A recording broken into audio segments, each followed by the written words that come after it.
I think this has been one area where the government's really listened to what businesses wanted to do. And actually, when you look at the strategy, one of the most important things is that it's integrated. In other words, it's lots of different parties coming together to implement the strategy, and businesses' voice has been a really important part of that. Was there anything that you didn't see today that you'd have liked to have seen included?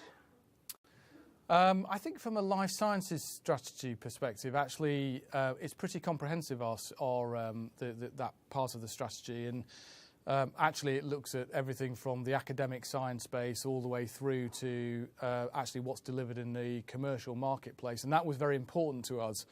Again, how this all works together in a very productive ecosystem, that absolutely is part of what the strategy needs to do. Some would question whether we even need an industrial strategy as a nation. I mean, if you think back to sort of recent governments, the 1980s in particular, where we had a sort of laissez-faire approach. I mean, do you think there is actually a case proven that we need an industrial strategy? Yes, I do, actually. I mean, I think actually if you look at what's required for the country right now, not least as we go into Brexit and come out of it, a long-term approach to how we develop the economy and develop the industries of the country, I think, is really important. And when I think about it from our perspective in life sciences, what we want, we work in very long-term cycle businesses, and we need stability.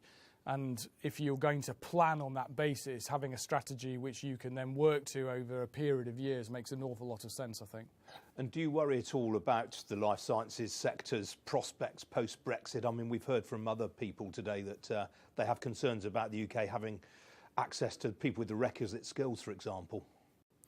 Yes, I do worry about it. I think Brexit creates enormous uncertainty, and certainly when you look at our sector, we are very involved with Europe from a regulatory perspective and a trade and supply perspective. So it's very important to us that we maintain a degree of harmony on that. Having said that, clearly we are on this course post-Brexit, and I think the industrial strategy is part of the answer to that.